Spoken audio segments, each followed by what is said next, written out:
Jonathan Edwards nasceu em 1703 nos Estados Unidos.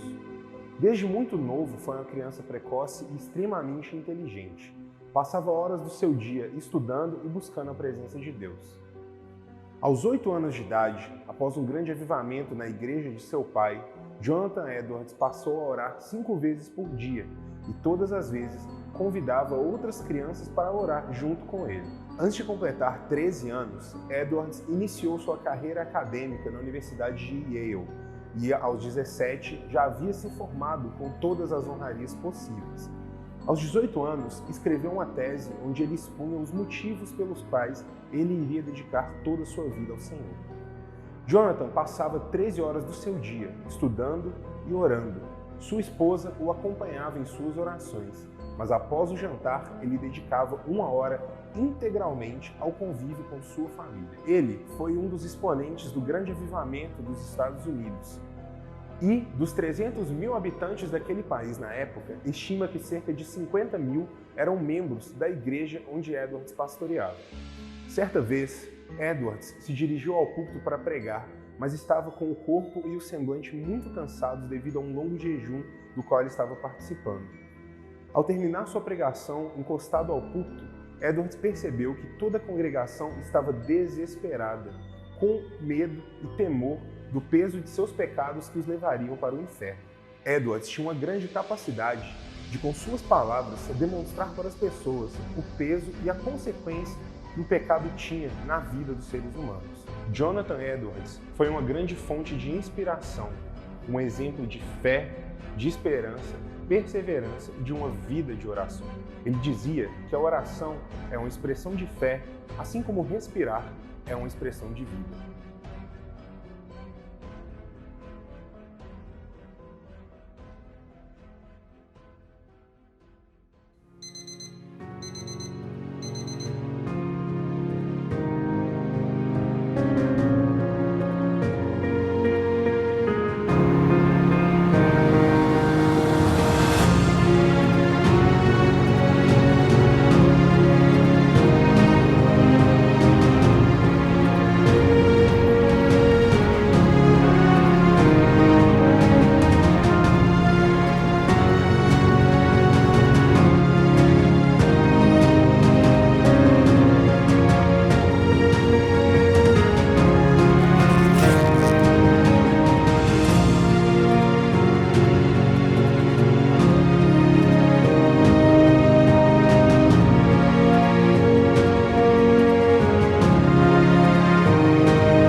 Olá, tudo bem? Como que você está? Estou muito feliz que você está aqui com a gente no YouTube, no Culto da Família. Seja muito bem-vindo.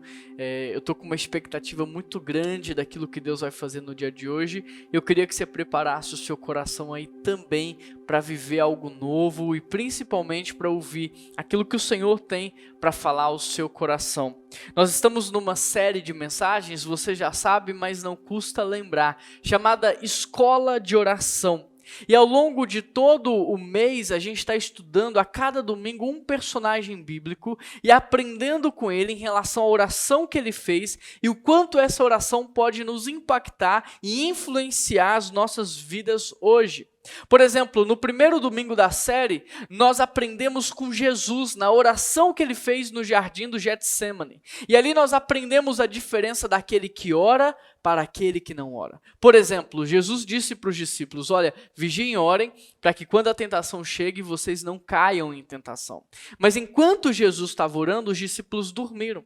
Quando a tentação veio, Pedro tira a espada, arranca a orelha do soldado, mas Jesus imediatamente vai lá e restaura a saúde daquele homem, percebe? Quem não ora é sempre agressivo, é sempre reativo, machuca, fere, mas quem ora não. Quem ora cura, quem ora restaura.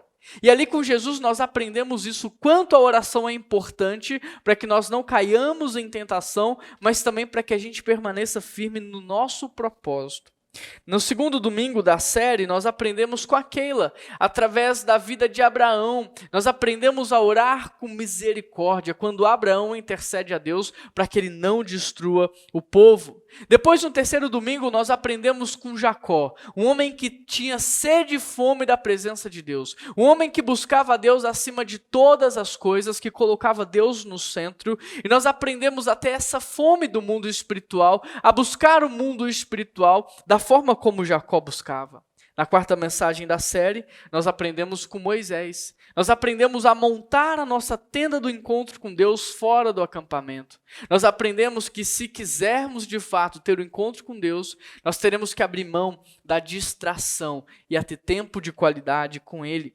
Depois, no primeiro domingo deste mês, nós aprendemos com Neemias a se importar com a dor do outro. Nós aprendemos que aquele que se importa é aquele que ora, mas é aquele que age também. Neemias, ele orou, mas ele agiu, ele abriu mão do seu conforto, ele dedicou tempo, ele dedicou o seu serviço, ele deu o que ele tinha para ajudar o povo. E com Neemias nós aprendemos isso, que uma vida de oração, ela reflete em ação. Ela reflete numa atitude. Na semana passada, na sétima mensagem da série, nós aprendemos também com a Keila sobre Maria e a oração que ela fez. E nós vimos o quanto Maria foi uma mulher de oração e o quanto a oração influenciou para que ela fosse obediente a Deus até o fim e se tornasse então uma mãe excelente. E hoje nós vamos conversar a respeito de Jonas. Quantos conhecem a história de Jonas? A história de Jonas é muito conhecida, principalmente no meio das crianças. As crianças amam a história de Jonas. E para isso eu quero convidar você a abrir a sua Bíblia comigo em Jonas capítulo 2, verso 1. Jonas 2, verso 1.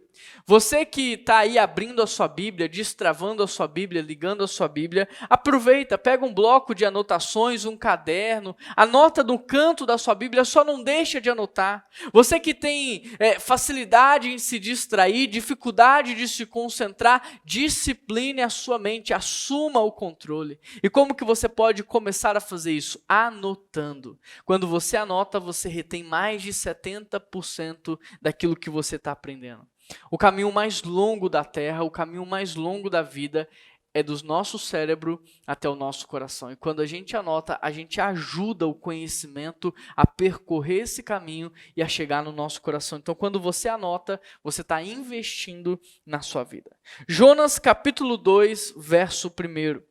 Então, dentro do peixe, Jonas orou ao Senhor, seu Deus, e disse: em minha angústia clamei ao Senhor, e ele me respondeu. Gritei da terra dos mortos, e tu me ouvistes. Nas profundezas do oceano me lançastes, e afundei até o coração do mar. As águas me envolveram, fui encoberto por tuas tempestuosas ondas. Então eu disse: tu me expulsastes da tua presença, e no entanto eu olharei de novo para o seu santo templo. Afundei debaixo das ondas, e as águas se fecharam sobre mim. Algas marinhas se enrolaram na minha cabeça. Afundei até os alicerces dos montes. Fiquei preso na terra, cujas portas se fecharam para sempre. Mas tu, ó Senhor, meu Deus, me resgataste da morte. Quando a minha vida se esvaía, me lembrei do Senhor, e minha oração subiu a ti em teu santo templo. Os que adoram falsos deuses dão as costas para as tuas misericórdias. Eu, porém, oferecerei sacrifícios a ti com cânticos de gratidão e cumprirei todos os meus votos, pois somente do Senhor vem o livramento. Então o Senhor ordenou que o peixe vomitasse Jonas na praia. Feche os seus olhos, vamos orar. Deus, muito obrigado, Pai, pela tua presença, muito obrigado pela tua palavra revelada a nós. Fala conosco de maneira sobrenatural, sopra as tuas palavras, ó Deus, nos nossos ouvidos, no nosso coração, que nós estejamos atentos àquilo que o Senhor está fazendo, àquilo que o Senhor está dizendo e principalmente àquilo que o Senhor espera de nós. Nós queremos te obedecer, nós queremos, Deus, ser filhos que dão alegria ao seu coração. Por isso, Pai, modela o nosso caráter, modela a nossa personalidade, ajusta a nossa vida no padrão da sua palavra. Essa é a oração que nós te fazemos em nome de Jesus. Amém. Querido, ao olhar para um texto como esse, nós devemos fazer algumas perguntas para ele. Olha só, a primeira pergunta que a gente pode fazer para esse texto é: quem é Jonas? Quem é o profeta Jonas? A segunda pergunta é: por que Jonas não quis pregar na cidade de Nínive? O que essa cidade tinha de mais? Por que Jonas não quis ir para lá? Por que Jonas desobedeceu ao Senhor? Quais foram as consequências dessa rebeldia, dessa desobediência na vida de Jonas? Como Jonas foi parar dentro daquele peixe, mas também como Jonas conseguiu sair de lá? Como é que Jonas orou? Qual era o conteúdo da sua oração? O que aconteceu no final dessa história? E o que Deus quer nos ensinar com tudo isso? Essas são as perguntas que nós podemos fazer para esse texto. E ao longo da mensagem eu gostaria de ajudar você a compreender melhor aquilo que Deus quer nos ensinar. Portanto, a primeira pergunta que eu vou responder é: quem é Jonas? Jonas é um profeta. E é interessante porque o seu nome tem um significado um tanto quanto irônico. Porque Jonas significa pombo. Mas a personalidade de Jonas em nada parece com o significado do seu nome. Se olhássemos então para o caráter, para o comportamento, para a personalidade de Jonas, nós poderíamos selecionar outro pássaro, mas não o pombo, como significado do seu nome. Porque o pombo é aquele que representa a paz, é aquele que aponta para a mansidão. Mas quando nós olhamos para o profeta Jonas, não é isso que nós vemos. Jonas ficou marcado na história como um homem desobediente, rebelde, orgulhoso. Querido, no mundo antigo, o nome tinha muita importância. O significado do nome tinha muita importância, porque ele sempre desenhava não só aquilo que aquela pessoa seria, mas principalmente o seu futuro, o seu propósito, para onde ela caminharia. Agora, deixa eu te perguntar. Se Jonas significa pombo, qual é o significado do seu nome? Alguma vez você já parou para pensar nisso? O que o seu nome significa? O que ele diz sobre você? E se você está vivendo em concordância ou não com o nome que lhe foi dado? Jonas significava alguém calmo, alguém tranquilo, mas não é isso que nós vemos acontecer na prática. Jonas, que era para ser um homem manso, obediente, ficou marcado como alguém rebelde, alguém desobediente. Agora, por que Jonas ficou conhecido assim? Essa é a grande questão. Por que Jonas ficou marcado na história como um profeta desobediente? Se você quer saber a resposta, basta voltar um capítulo antes, Jonas 1, verso 1. Olha o que está escrito aí. O Senhor deu esta mensagem a Jonas, filho de Amitai: apronte-se e vá para a cidade de Nínive. Anuncie o meu julgamento contra ela, pois vi como o seu povo é perverso. Jonas se aprontou, mas foi na direção contrária, a fim de fugir do Senhor. Se você observar, querido, Deus aparece para Jonas, Deus fala com Jonas, mas ao invés de Jonas ouvir o que Deus diz, ao invés de Jonas conversar com Deus, o que Jonas faz é se aprontar, mas ir na direção contrária daquilo que Deus havia falado. A impressão que nós temos aqui é que Jonas não está nem aí para aquilo que Deus disse. Jonas não se importa com Nínive, Jonas não se importa com os moradores daquela cidade, mas a grande pergunta é: por quê? Por que Jonas não se importa com Nínive? Por que Jonas ele não se importa com os habitantes daquela cidade? Por que não há compaixão no coração dele? Por que ele não quer pregar o evangelho? Por que ele não quer levar a palavra de Deus àquela cidade? Para que você possa entender a desobediência de Jonas, é importante você entender o que Nínive representa. Você precisa entender o que a cidade de Nínive representa no mundo antigo. E essa é a segunda pergunta que eu vou responder para você. Que cidade é essa? Nínive é uma cidade fundada por Nimrod. E Nimrod é um homem do mal. Nimrod é um homem perverso. É um homem sanguinário. Por conta disso, ao fundar a cidade de Nínive, ele leva sobre ela toda essa carga negativa, toda essa maldição. De forma que, por causa então de Nimrod, Nínive se transforma também numa cidade do mal, numa cidade cujo povo fica conhecido por sua extrema maldade. Tanto é que até mesmo o profeta Naum chega a dizer que Nínive é uma cidade sanguinária, que Nínive é uma cidade cheia de mentiras, Nínive é uma cidade idólatra. O profeta Naum chega a dizer que Nínive é a cidade do sangue. Agora, Nínive não fica conhecido assim do nada, não é à toa, não é sem propósito. Nínive fica conhecido assim por causa das atrocidades que ela cometia. Por exemplo, os ninivitas, quando venciam um povo, eles cortavam a cabeça, eles cortavam os braços e os pés daqueles homens e mulheres e eles empilhavam numa espécie de pirâmide humana. Quando eles não abriam uma cova gigante no meio da cidade e enterravam os seus inimigos vivos. Tamanha era a maldade dessa cidade que Deus chega a dizer que essa malícia está chegando a ele. Percebe? Nínive é uma cidade do mal. Nínive é uma cidade, é um povo que se tornou ao longo do tempo um grande inimigo do povo de Deus. Mas não para por aí. Não para por aí. Além de tudo isso, segundo a tradição, foram os ninivitas que mataram Amitai, pai de Jonas. Aqui você começa a entender por que Jonas não quer levar para os ninivitas a palavra de Deus. Jonas não queria pregar a essa cidade por causa de tudo isso, e aqui a gente começa a entender. E aqui eu quero elaborar melhor essa terceira resposta, o porquê que Jonas não quis pregar em Nínive. Jonas não quis pregar em Nínive, sabe por quê? Não é porque ele tinha medo dos habitantes de Nínive. Não é porque ele tinha medo daquela cidade. Jonas conhecia o seu Deus. Ele sabia quem seu Deus era, o poder que o seu Deus tinha e o que Deus podia fazer. Então Jonas não tinha medo. Jonas não quis pregar em Nínive porque ele sabia quem Deus era. Ele sabia que Deus poderia alcançar aquela cidade com graça e misericórdia. Por isso Jonas não quis pregar lá. A sua desobediência não está pautada numa falta de conhecimento de quem Deus é e da vontade de Deus. Pelo contrário, a sua desobediência está pautada no fato de que ele justamente sabe quem Deus é, ele sabe o que Deus pode fazer, ele conhece o caráter de Deus, ele sabe qual é a vontade de Deus. Por isso Jonas desobedece. Ele sabe que Deus é misericordioso e que Ele pode perdoar aquele povo, que Ele pode alcançar aquele povo, e é por isso que Jonas não quer ir para lá.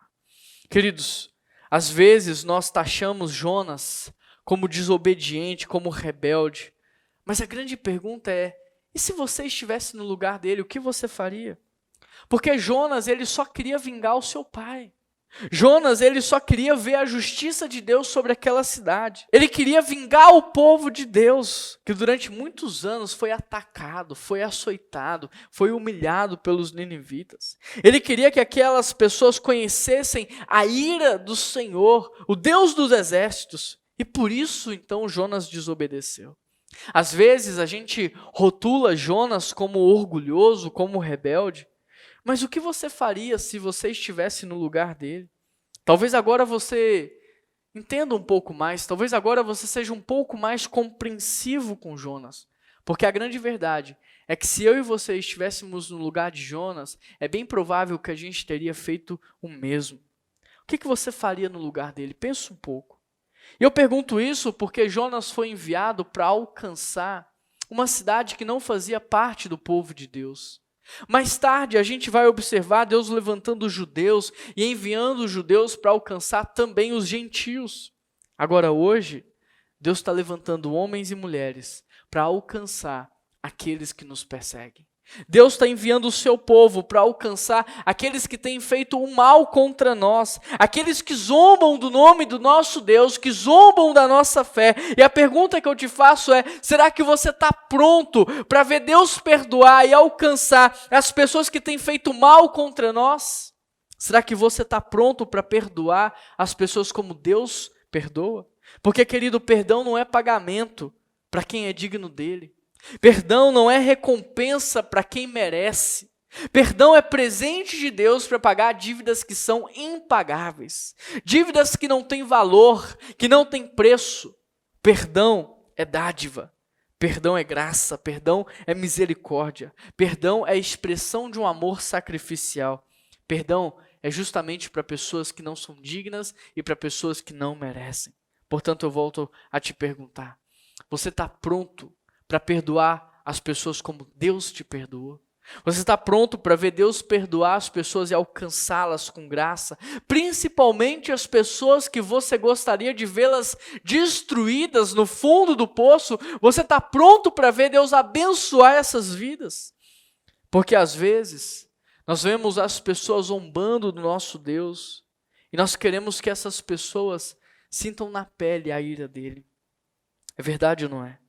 Mas Deus quer tirar de nós esse coração de Jonas. E Deus quer nos dar um coração igual ao do seu Filho Jesus. Porque embora Jesus Cristo não merecesse, ele foi açoitado. Bateram nele, humilharam ele, cuspiram nele. Sobretudo, olha o que Jesus disse: Pai, perdoa, porque eles não sabem o que eles estão fazendo. Você está pronto para ver os seus inimigos sendo perdoados, sendo salvos? Porque mais do que isso, Deus quer te usar. Deus quer usar você para que essas coisas aconteçam. Deus quer te usar para alcançar aqueles que te levaram na justiça injustamente. Deus quer te usar para alcançar quem falou mal de você pelas costas. Deus quer usar a sua vida para alcançar quem te traiu, quem te esfaqueou pelas costas. Deus quer te usar para alcançar quem zombou de você, quem zombou da sua fé. Você está pronto para perdoar essas pessoas? E mais do que isso, para ser instrumento nas mãos de Deus para alcançá-las? Você está pronto para abraçar essas pessoas e ver elas sendo restauradas? Você está pronto para ter o coração de Jesus Cristo? Ou você quer continuar com esse coração de Jonas dentro de você? Querido, entenda algo aqui. Deus enviou Jonas para alcançar um povo que não era dele. Deus enviou os judeus para alcançar os gentios. E hoje Deus quer usar a minha e a sua vida para alcançar aqueles que se denominam inimigos do evangelho. Entende? Por que Jonas não quis pregar em Nínive? Porque ele conhecia a Deus. E ele sabia que se Deus quisesse destruir o povo, Deus jogava lá algumas bolas de fogo e pronto. Agora, se Deus estava levantando Jonas para ir para lá, então Jonas entendeu que no fundo, o que Deus queria era alcançar aquele povo com graça e misericórdia. E é por isso que Jonas foge. Jonas desobedece e foge porque ele não está pronto para ver Deus perdoar, redimir e salvar os seus inimigos. E a pergunta que eu te faço é: você está pronto? Você está pronto para obedecer a Deus ou você vai continuar fugindo do seu chamado? Você está pronto para obedecer a Deus e levar a salvação para um povo que você considera inimigo, para um povo que você não considera como parte da sua família? Você está pronto ou você vai continuar fugindo do chamado de Deus? Porque na cabeça de Jonas, ele pensava assim: bom, a cidade de Nínive, ela está cometendo tantas atrocidades que se eu fugir, Deus não vai aguentar um minuto a mais. E ele vai destruir essa cidade. É isso que Jonas pensou e é isso que Jonas fez. Ele fugiu, e ele fugiu para bem longe, para que não tivesse chances para ele voltar. Percebe o que Jonas está fazendo? Olha o verso 3 do capítulo 1. Jonas se aprontou, mas ele foi na direção contrária, a fim de fugir do Senhor. Desceu ao porto de Jope, onde encontrou um navio que estava de partida para Tarsis. Comprou a passagem, embarcou para Tarsis, a fim de fugir do Senhor.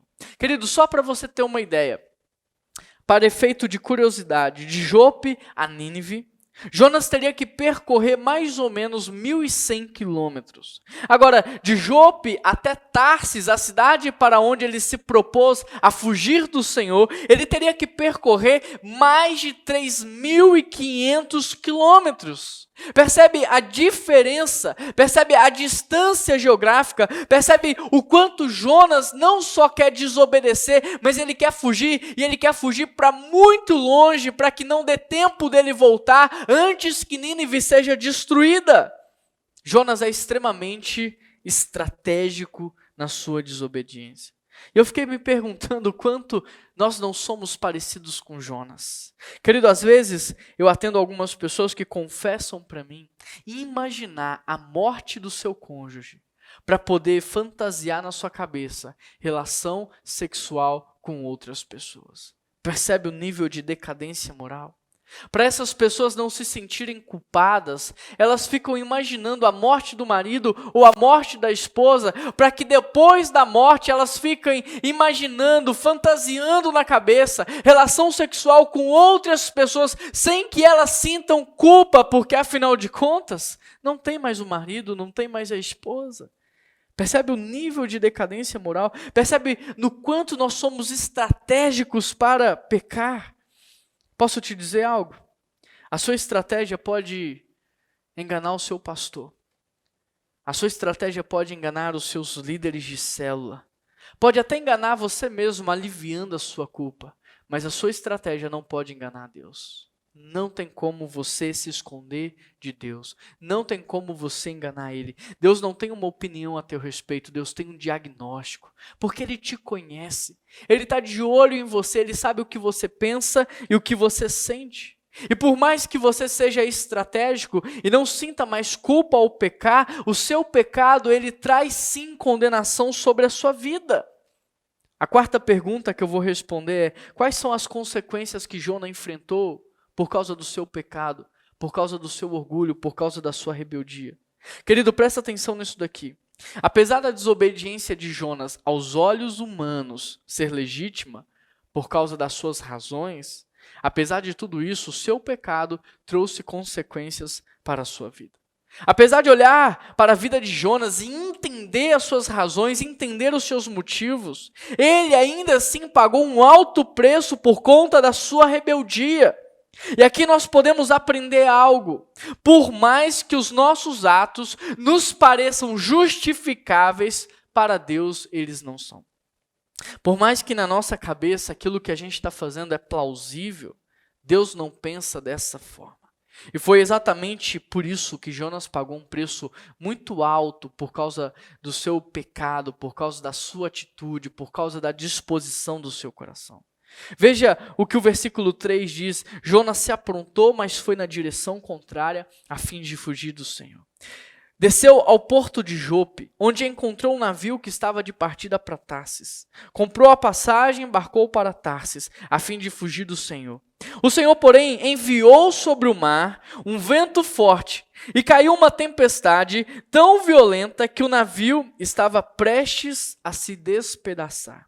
Com muito medo, os marinheiros clamavam aos seus deuses para que o socorressem, e lançavam a carga no mar para deixar o navio mais leve. Enquanto isso, Jonas dormia profundamente no porão. Querido, se você observar, enquanto a tempestade está destruindo o navio, eu quero que você imagine a cena, enquanto aquela tempestade, aquelas ondas estão destruindo a embarcação, o texto diz que Jonas está dormindo no porão. O interessante é que Jonas é o culpado dessa história. Foi ele que trouxe para aquelas pessoas inocentes a tempestade e a fúria do mar. Foi ele que trouxe para aquelas pessoas inocentes uma crise que elas não deveriam passar e nem experimentar. Foi ele que trouxe danos materiais àquele navio, prejuízos financeiros àquelas pessoas que estavam jogando no mar os seus pertences. E enquanto tudo isso está acontecendo, o texto diz que Jonas está dormindo. E aqui eu quero fazer algumas observações. Primeiro, cuidado com quem está dormindo espiritualmente na sua família. Cuidado com quem dorme espiritualmente, sabe por quê? Porque normalmente essas pessoas são brechas no mundo espiritual. Normalmente essas pessoas estão atraindo para casa e para a família crises, tempestades, prejuízos. Por isso, não se acomode ao ver alguém dormindo na sua casa de maneira espiritual. Faça o que você puder para acordar essa pessoa, para que ela feche as brechas espirituais, para que ela busque Deus e para que ela mude a realidade da sua família. Porque se você não fizer isso, ao longo do tempo, as tempestades, o mar revolto e a ventania pode destruir o seu casamento, o seu relacionamento em casa, a sua família e tudo aquilo que você levou anos para construir. Como pastor, eu vejo isso acontecer o tempo todo. Pessoas construindo uma vida ao longo de décadas, mas por causa de um sono espiritual, de alguém que está dando brecha dentro de casa, o inimigo age e ele destrói tudo.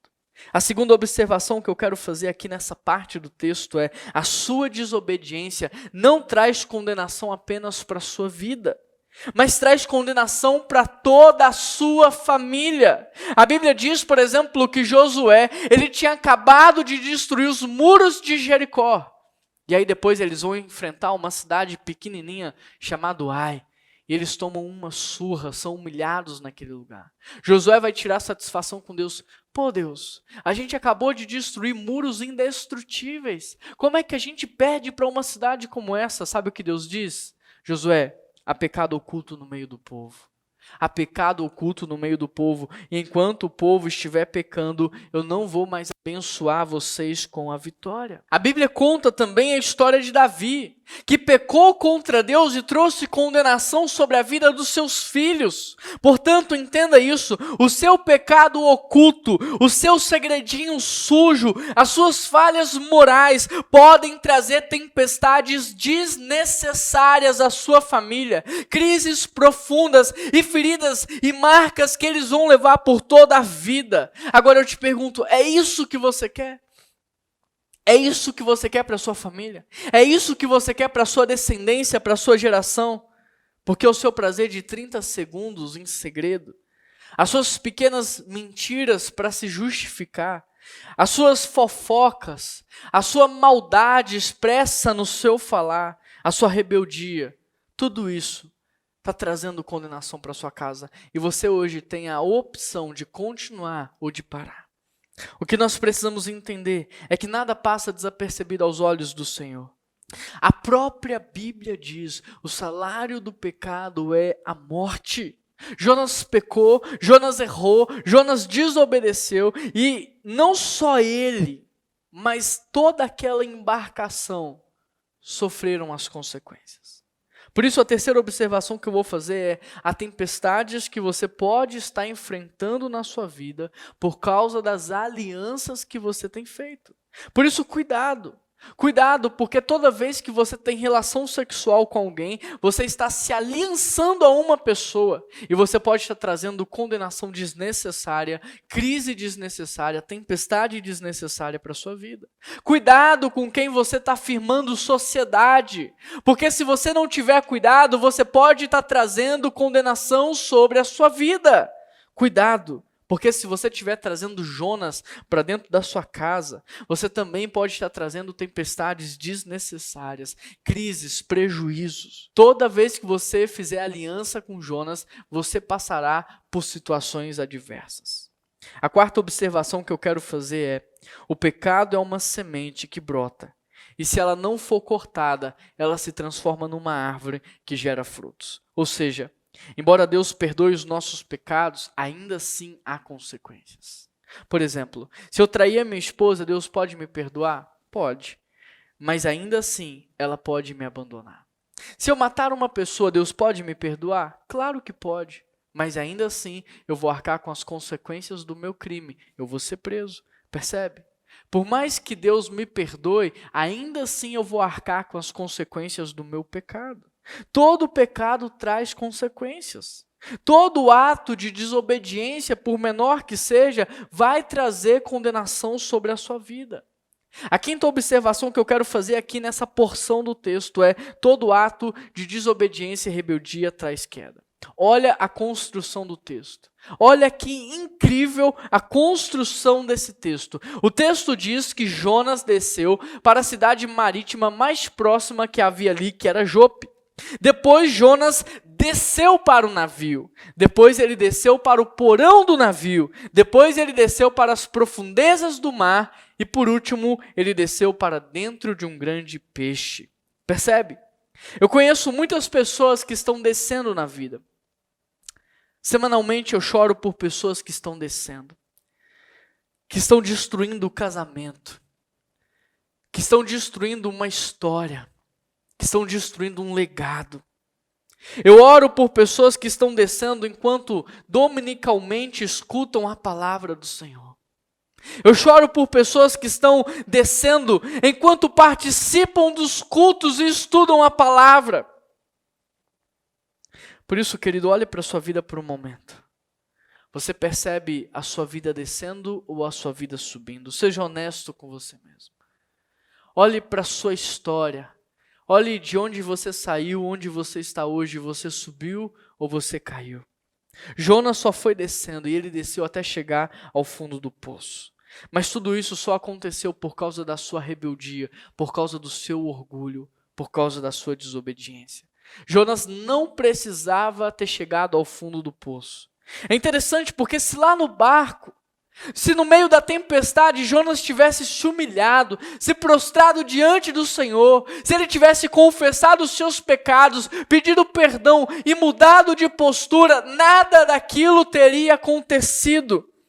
Mas por conta do seu orgulho, ele preferiu perder tudo do que dar o braço a torcer. Por causa do seu orgulho, ele preferiu ser jogado no mar do que dar o braço a torcer. E quantas pessoas não têm feito isso na prática? Quantas pessoas não têm perdido o seu casamento porque não dão o braço a torcer? Porque não são vencidas numa discussão? Porque querem ir até o fim, querem provar que estão certas? Quantas pessoas estão jogando tudo a perder por causa do orgulho? Quantas pessoas não têm perdido amizades? Quantos não perderam o emprego porque não abaixaram a cabeça? Porque não se humilharam? Porque não foram humildes? O que você está correndo o risco de perder hoje por causa desse seu coração orgulhoso? Lembre-se, Jonas não precisava ter sido jogado no mar. Ele não precisava ter sido comido por um peixe. Ele não precisava ter gerado sofrimento para aquelas pessoas inocentes. Por isso eu te pergunto, que escolha você vai fazer hoje com essa mensagem que você está ouvindo? Você vai continuar gerando sofrimento desnecessário para quem está perto de você? Você vai continuar atraindo crises e tempestades? Você vai continuar gerando prejuízo para quem está perto de você? Você vai continuar com esse coração orgulhoso? Ou hoje mesmo você vai se humilhar diante de Deus, se prostrar diante dele, se arrepender dos seus pecados, pedir perdão para ele e mudar de vida, mudar de postura? O que é que você vai fazer? Toda escolha tem uma consequência, e a escolha que você está tomando agora tem consequências não só no seu presente, mas em toda a sua geração, em toda a sua descendência. A escolha que Abraão tomou de obedecer a Deus mudou o rumo da história da humanidade. Hoje eu e você colhemos os frutos da obediência de Abraão.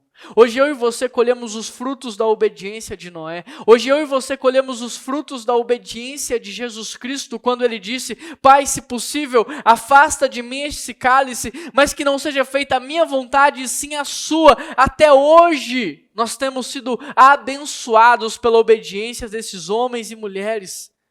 A decisão que você está tomando hoje tem consequências nas futuras gerações. Qual é a decisão que você vai tomar? A quinta pergunta que eu vou responder é: como é que Jonas conseguiu sair do fundo do poço? Uma vez que não era necessário chegar lá, mas que por causa do seu orgulho ele chegou, como Jonas saiu de lá? O mais interessante em todo o livro de Jonas é a misericórdia de Deus. Eu acho que essa é a palavra central.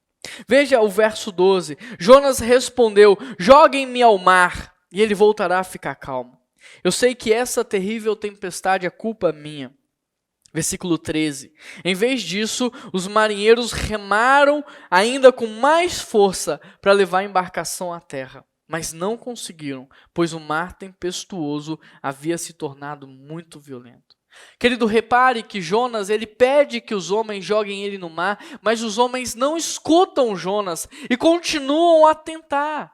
Observe que Jonas, que era um homem de Deus, ele não teve misericórdia daquelas pessoas, ele não teve misericórdia dos moradores de Nínive, mas aqueles homens que não conheciam o verdadeiro Deus, eles foram misericordiosos com Jonas, mesmo Jonas trazendo tanta dor, tanto prejuízo, tanta crise. Verso 14. Então, depois de tentar, eles clamaram ao Senhor e disseram: ó Senhor, não nos deixe morrer por causa deste homem, e não nos responsabilizes pela morte dele. Ó Senhor, tu sabes os motivos por que enviastes essa tempestade sobre ele. Versículo 15. Depois os marinheiros pegaram Jonas e o lançaram no mar, e no mesmo instante a furiosa tempestade se aquietou. Querido, repare que primeiro eles tentaram remar, Eles tentaram fazer algo sem expor a vida de Jonas ao perigo. Mas como eles não conseguiram, esses homens que não conheciam a Deus, oraram ao Deus de Jonas pedindo direção. Repare que Jonas, que era um homem de Deus, ele não orou na hora de desobedecer, ele não conversou com Deus. Ele não orou para fugir, ele não pediu a Deus uma direção. Ele não orou para comprar as passagens para Tarsis. Ele não orou na hora da tempestade, mas aqueles homens que não conheciam a Deus, eles oraram ao Deus de Jonas. Versículo 16. Espantados com o grande poder do Senhor, os marinheiros lhe ofereceram um sacrifício e firmaram um compromisso de servi-lo. Jonas, que era um homem de Deus, ele desobedeceu e ele não quis servir a Deus. Mas aqueles homens que não conheciam a Deus ofereceram sacrifícios e eles assumiram um compromisso para servir ao único e verdadeiro Deus. Percebe a diferença? Percebe o que está acontecendo aqui? A decadência espiritual e moral na vida de Jonas. Agora, quando é que Jonas muda? Jonas só muda quando chega no fundo do poço. Somente dentro do peixe, à beira da morte, é que Jonas se rende, se prostra e muda de postura. Será que vai ser assim com você? Será que você vai precisar mesmo chegar ao fundo do poço para mudar de vida, para mudar de atitude, para mudar de postura? Será que você não pode aprender no amor? Será que você não pode aprender ouvindo essa mensagem? Será mesmo que você vai ter que chegar ao fundo do poço, perder tudo que Deus te deu para valorizar, para se render, para se prostrar e obedecê-lo? Capítulo 2 agora, verso 1. Então, dentro do peixe, Jonas orou ao Senhor, seu Deus. Repare que aqui Jonas começa a mudar de postura. Dentro do peixe, Jonas ele vai se render. Ele percebe que agora ele não pode fazer mais nada, ele não tem para onde correr, ele não tem mais como fugir de Deus. Olha só, é dentro do peixe que Jonas se rende. Ele não se rende na crise. Ele não se rende na tempestade, ele não se rende diante do mar revolto, ele só se rende ali dentro do peixe, quando ele chega ao fundo do poço. Capítulo 2, verso 1, então dentro do peixe Jonas orou, e ele disse, verso 2, em minha angústia eu clamei ao Senhor, e ele me respondeu. Mesmo diante de tudo isso, Jonas clama e Deus responde. Gritei da terra dos mortos e Deus me ouviu. Nas profundezas do oceano me lançastes e afundei até o coração do mar. As águas me envolveram, fui encoberto por tuas tempestuosas ondas. Então eu disse, tu me expulsastes de tua presença e no entanto eu olharei de novo para o teu santo templo. Afundei debaixo das ondas e as águas se fecharam sobre mim. Algas marinhas se enrolaram na minha cabeça. Afundei até os alicerces dos montes. Fiquei preso na terra, cujas portas se fecharam para sempre. Mas tu, ó Senhor, meu Deus, me resgatastes da morte. Quando a minha vida se esvaía, eu me lembrei do Senhor, e minha oração subiu a ti em teu santo templo. Os que adoram falsos deuses dão as costas para as tuas misericórdias. Eu, porém, oferecerei sacrifícios a ti como cânticos de gratidão e cumprirei todos os meus votos, pois somente do Senhor vem o livramento.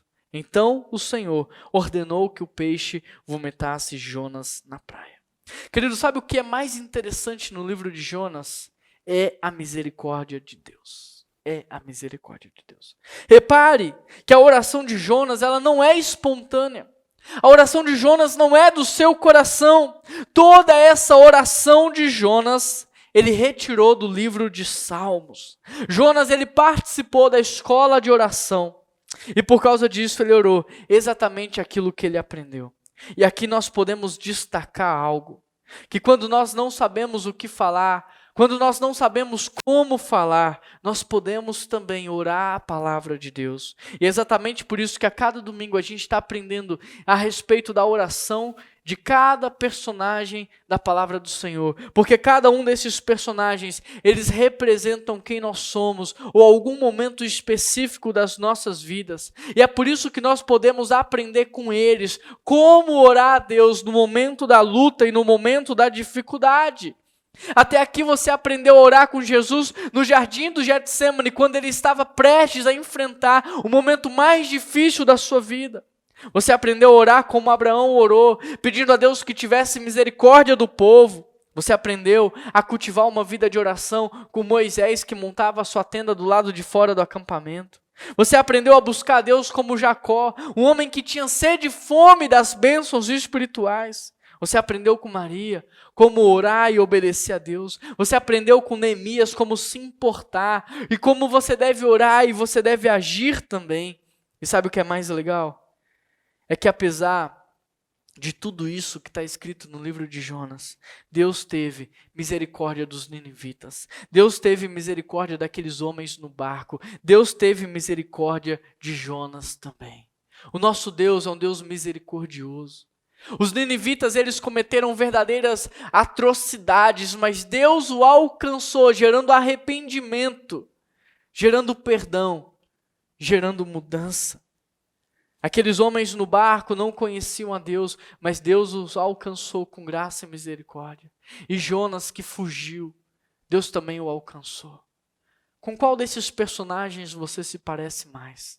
Com os ninivitas que têm pecado de maneira obstinada?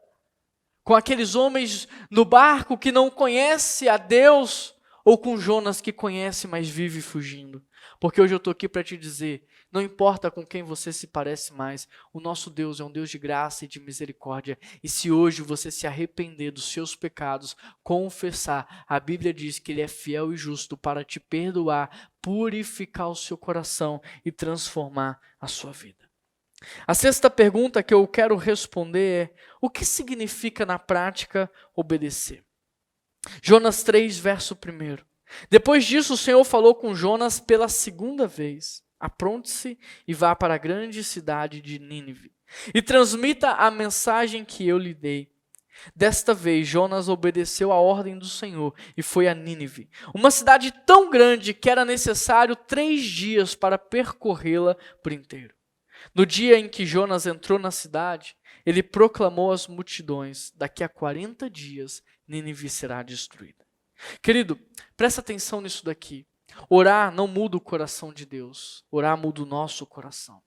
A oração de Jonas alinhou o seu coração ao coração de Deus, ajustou a sua visão à visão de Deus. A oração não coloca Deus em movimento, a oração nos coloca em ação, porque Deus nunca parou, Ele continua agindo de geração em geração. Por isso o que a oração faz é nos colocar em ação. A oração que Jonas fez o colocou em ação. E por causa dessa oração, ele entra em Nínive. Ele percorre toda a cidade pregando a palavra do Senhor. E sabe o que é mais interessante? É que a pregação de Jonas levou mais de 120 mil pessoas a se arrepender da vida que eles estavam levando. E sabe como isso aconteceu? Isso só aconteceu porque Jonas estava em completa obediência a Deus. Capítulo 3, verso 5. Os habitantes de Nínive creram em Deus e desde o mais importante até o mais humilde declararam um jejum e se vestiram de pano de saco. Quando o rei de Nínive ouviu o que Jonas dizia, desceu do trono, tirou as vestes reais, vestiu de pano de saco e sentou-se sobre um monte de cinzas.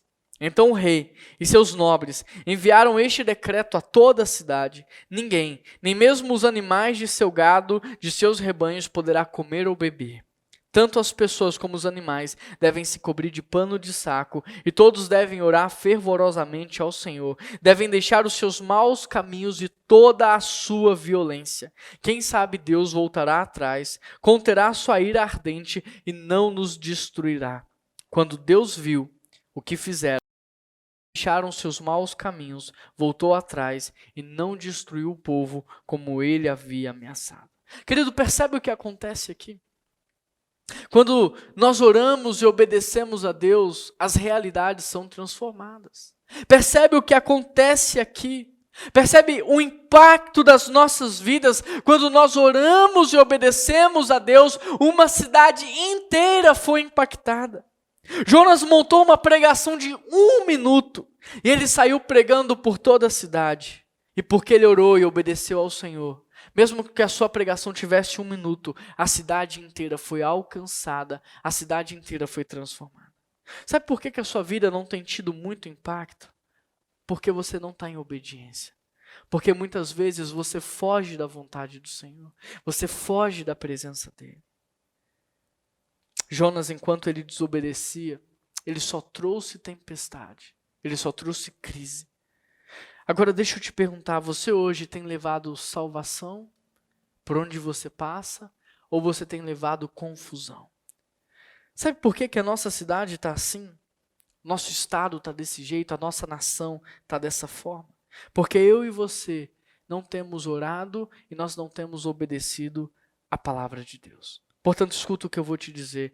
No dia que a igreja de Jesus começar a orar e a obedecer a palavra, haverá um grande avivamento na nossa nação, haverá uma grande transformação social, haverá um impacto, haverá transformação. Mas sabe o que está nos faltando hoje? Presta atenção, não é o que está faltando para o seu marido, não é o que está faltando para a sua esposa, não é o que está faltando para o seu pastor. Sabe o que é que está faltando na minha e na sua vida? O que está faltando é mais oração, é mais obediência, é mais vida, é mais prática, é isso que está faltando.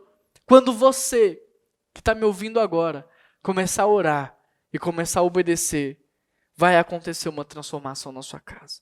Você vai constranger as pessoas com a sua vida de santidade. A transformação da sua casa pode hoje começar em você, se você se arrepender, se você confessar os seus pecados, se você começar a orar mais e se você começar a obedecer a palavra de Deus. A transformação vai começar em você. Amém? Você crê nisso? A 7ª pergunta que eu vou responder é: o que Deus quer nos ensinar? Essa é a última pergunta, para a gente fechar. O que Deus quer nos ensinar com essa história? Querido, por incrível que pareça, Jonas pregou, mas ele não ficou feliz com o resultado. Jonas não ficou feliz. Jonas, ele já sabia que Deus poderia ser misericordioso e perdoar o povo, mas ele não esperava que aquela cidade ia se arrepender e abandonar os seus maus caminhos. Ele foi pego de surpresa com o quebrantamento que houve em Nínive. Talvez Jonas tivesse pensado: olha, eu vou pregar a palavra de Deus porque mesmo pregando aquele povo não vai se arrepender. E aí Deus vai destruí-los. Mas não é isso que acontece. E ao invés de Jonas ficar feliz porque 120.000 vidas foram alcançadas, Jonas fica triste. Em cima do monte, Deus faz nascer uma planta que gera sombra para Jonas, a fim de que Jonas percebesse aquela vida, aquela planta. E no mesmo dia, Deus envia um verme que destrói ela por completo. E aí Jonas fica muito bravo e vai tirar satisfação com Deus. Mas Deus diz assim para ele: Jonas, você não criou essa planta. Você não alimentou essa planta. Você não regou essa planta. Você não cuidou dessa planta. Ela nasceu e morreu no mesmo dia. E você fica triste por ela? Mas e o meu povo, Jonas? Eu os criei. Eu sonhei com eles. Foi eu que os fiz. Eu cuidei deles a vida inteira. Eu os protegi. Eu os alimentei. Será que eu não deveria ter misericórdia deles? Será que eu não deveria me importar com eles, Jonas? Como é que você pode ter misericórdia dessa planta e não ter misericórdia do povo? Como é que você pode ter misericórdia dessa planta quando você não teve capacidade de ter misericórdia daquele povo que estava no barco prestes a morrer por sua causa, Jonas? Como é que você tem misericórdia dessa planta e não tem misericórdia de 120.000 homens, mulheres, crianças e idosos, Jonas? Como você ousa? Querido, Jonas aqui representa você. Jonas me representa e ele representa você. É para você e eu que Deus está dizendo como você pode ter misericórdia das plantas, dos animais, e não ter misericórdia de quem sofre, de quem chora.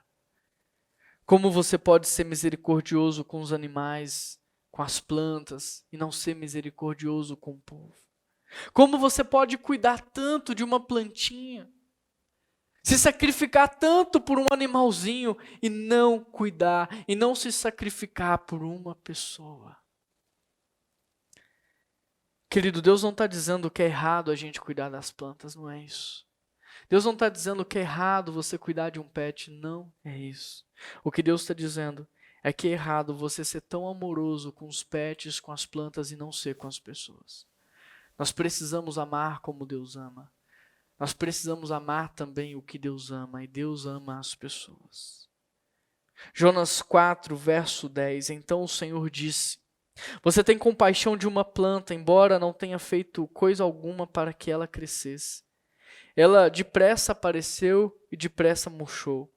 Nínive, porém, tem mais de 120 mil pessoas, e eles não sabem decidir entre o certo e o errado, sem falar de muitos animais.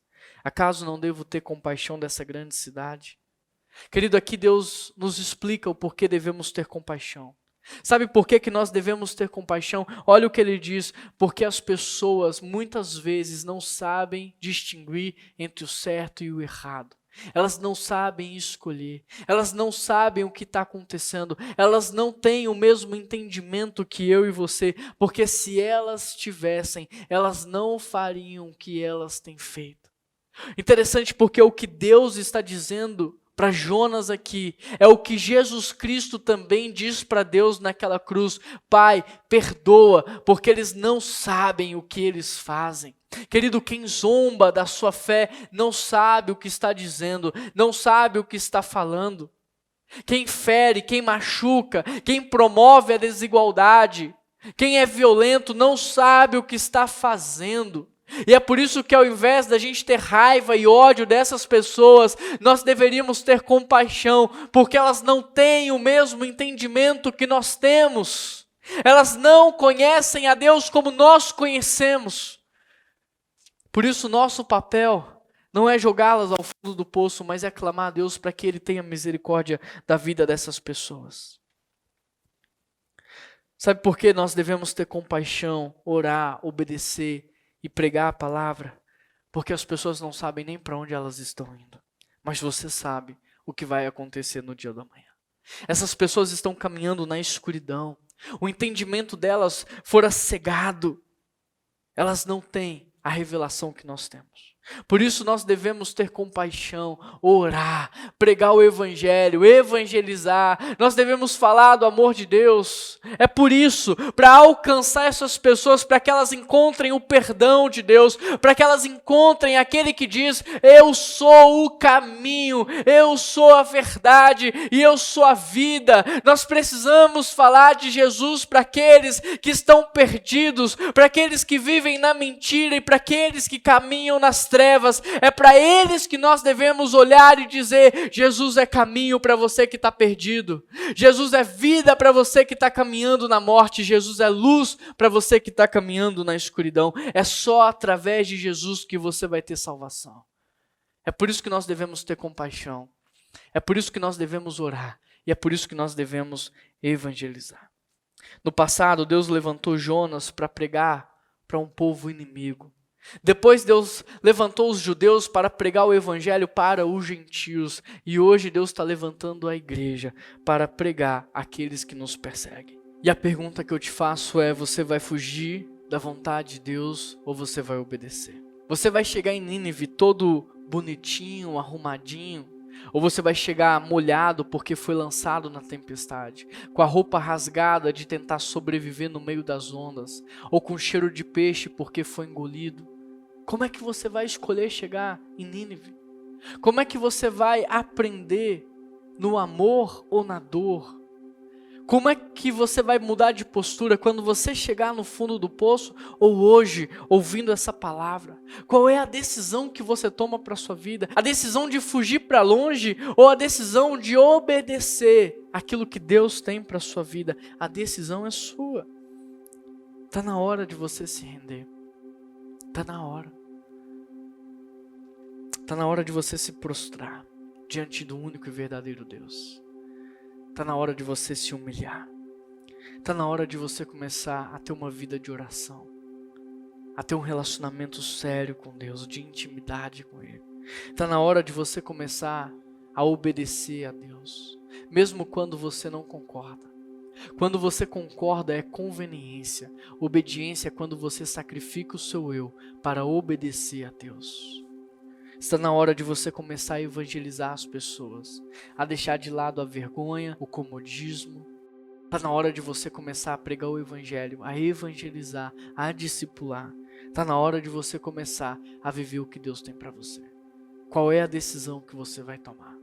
Eu quero orar pela sua vida, feche os seus olhos.